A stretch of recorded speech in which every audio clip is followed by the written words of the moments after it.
We have a 22-year-old individual. His name is Sidi Mohammed Abdelahi. He has been charged with 6 felony counts of attempted first-degree murder, 7 felony counts of aggravated discharge of a firearm toward a police officer / firefighter, 1 felony count of aggravated battery with the discharge of a firearm. During this shooting, the offender approached a 39-year-old male and shot him in the shoulder without saying a word. As officers and paramedics responded to the scene, the offender fired multiple shots toward them from various locations. No officers or paramedics were injured at the time, luckily, but an ambulance was struck by gunfire. Officers then returned fire, striking the offender. They rendered aid to the offender, who was taken to the hospital, where he remains at this time being treated. The officer-involved shooting aspect remains under investigation with COPA at this time. The criminal investigation remains ongoing with CPD's investigative response team. Though this offender has been charged in this shooting, we're continuing to investigate the motive. At this point, detectives have been unable to interview the offender because of his injuries. Following this shooting, we were in contact with Alderman Silverstein and community members. We understand the concerns around this incident, and we're doing everything we can to ensure that the community is safe. And we want to restore a sense of security for the residents. There's been a lot of information circulating about the shooting, and we ask that the public not rush to judgment in this situation. We're continuing to investigate based on the facts and evidence available. We are thankful that the injuries to the victim that he sustained were non-life-threatening. This incident was also a stark reminder of the danger our first responders face, because they were also fired upon, and luckily, no one was struck. I'll now turn it over to the 50th Ward Alderman, Deborah Silverstein, to give her statements and address her community, or our community, as it relates to this incident.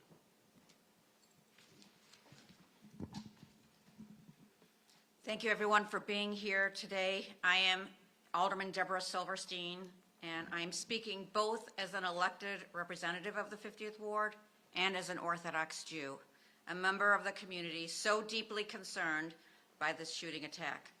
First, I want to extend my heartfelt gratitude to the officers of the Chicago Police Department who brought the offender into custody.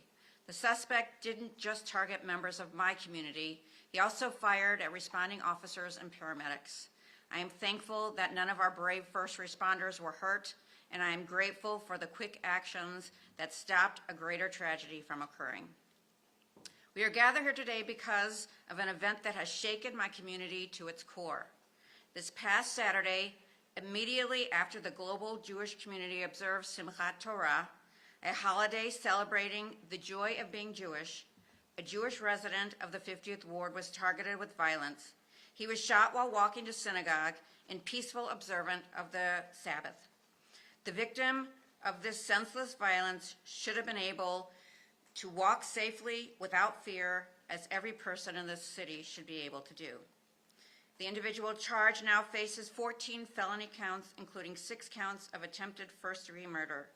These charges reflect the seriousness of this crime. However, I am concerned by the lack of hate crime charges in this case. While the motive is still under investigation, the community is rightfully troubled, given the nature and timing of the attack. We are a community proud of our diversity, tolerance, and respect for all faiths. Acts of violence against anyone, especially those that appear to target religious identity, are deeply unsettling and must be prosecuted to the full extent of the law.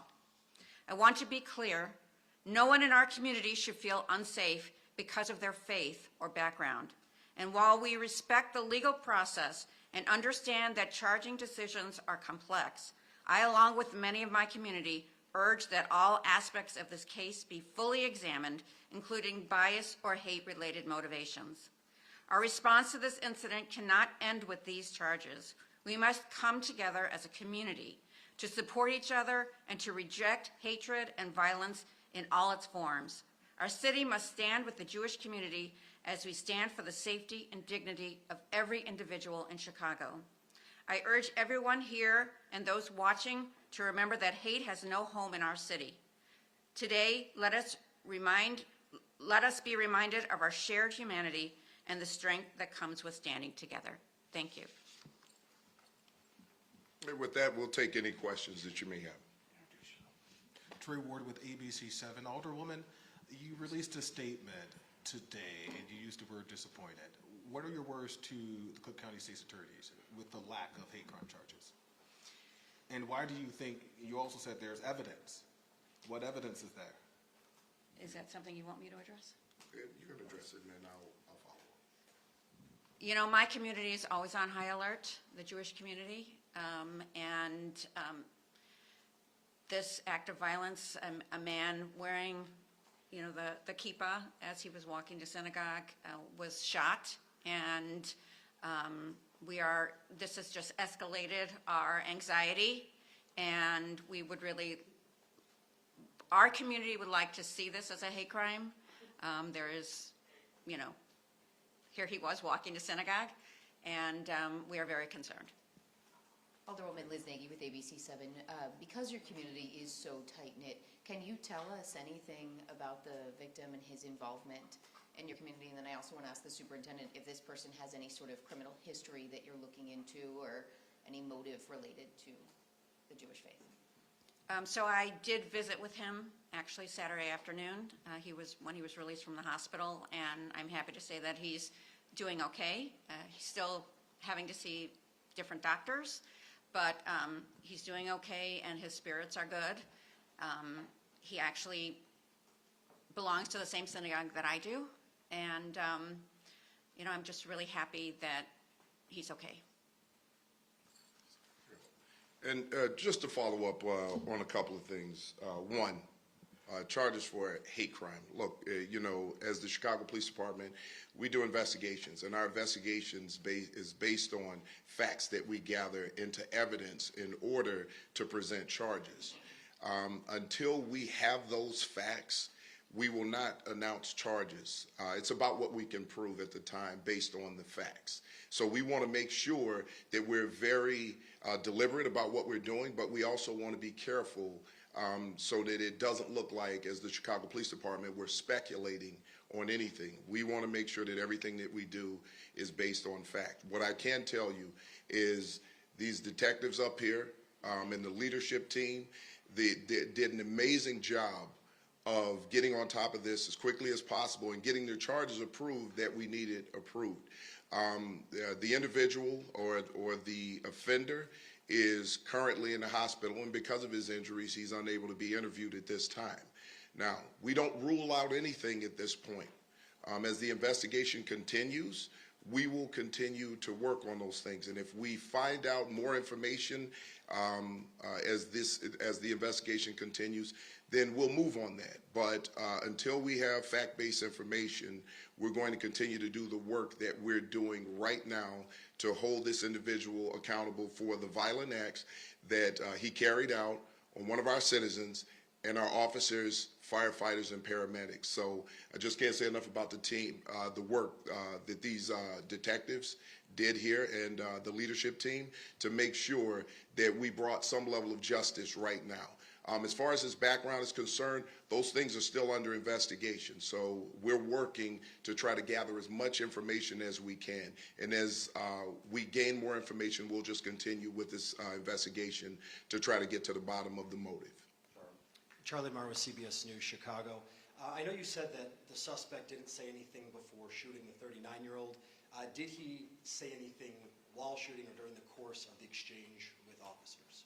Yes, there was something stated from that individual while he was exchanging gunfire with officers. What did he say? And if I may, Chief of City, you want to talk a little bit about that? Sure, without getting into anything too much, the statement that was made while he was engaging our officers is nothing that we could bring in as evidence at this point that would support any motive against his actions towards our officers as well as towards our victim.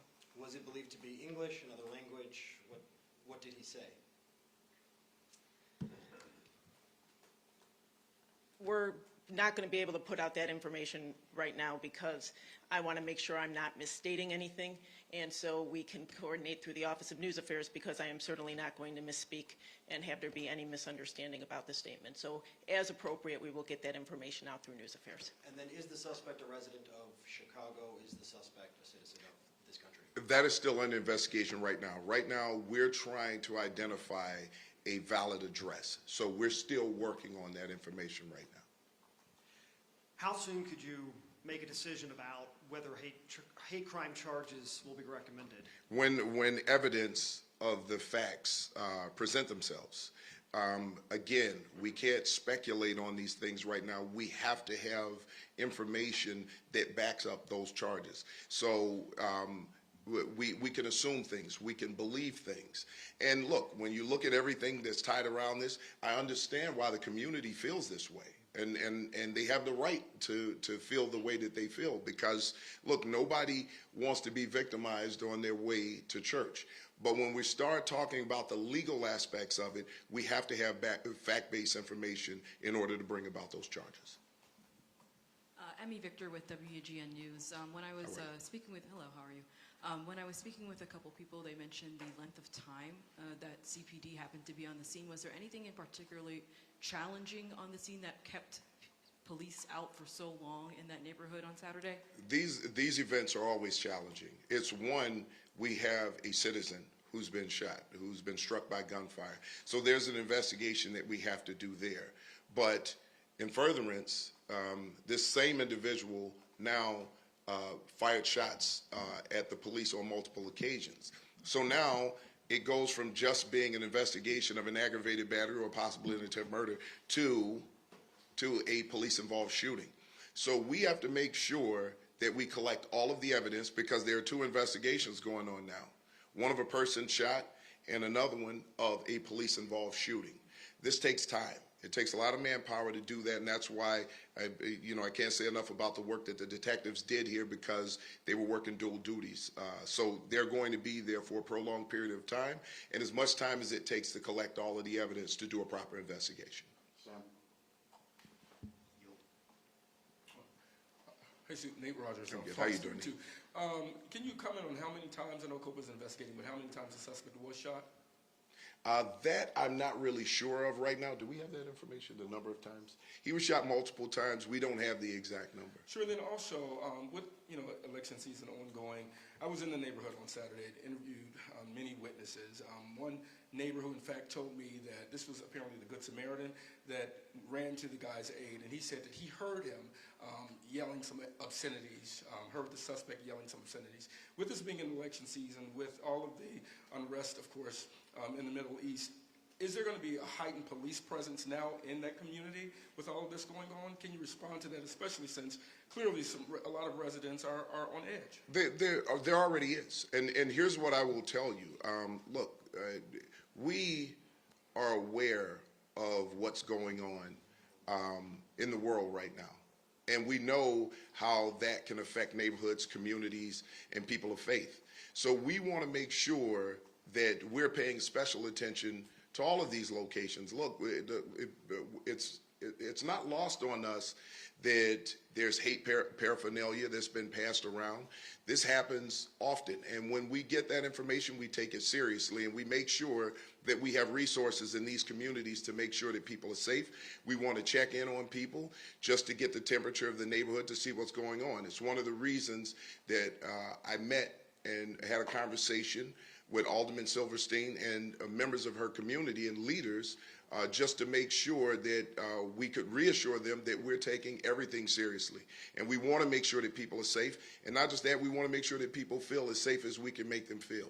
So we understand the concerns in the community. We understand what's going on around the world, and we have our fingers on the pulse of that. And as a police department, it's our job to make sure that we keep these communities safe. Sure. One last question here.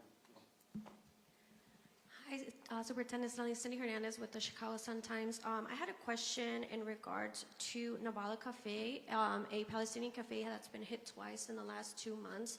They've been vandalized and had their windows shattered. I just wanted to ask if you guys are also looking into possible hate crime charges on that. Well, see, you know, we're continuing to throw around hate crime charges. The first thing is that we have to find out who's committing the crime. Secondly, we have to find out the motive for the crime. So we don't just go in and assume that everything is a hate crime, but what we don't do is rule out the possibility that it could be. So we want to make sure that we're looking at all avenues. And we could actually believe that this is an incident motivated by hate, but we still have to do the investigation to gain the facts to support that belief. So it can't just be about the belief. We have to collect evidence that supports whatever it is that we believe. Thank you. Thank you.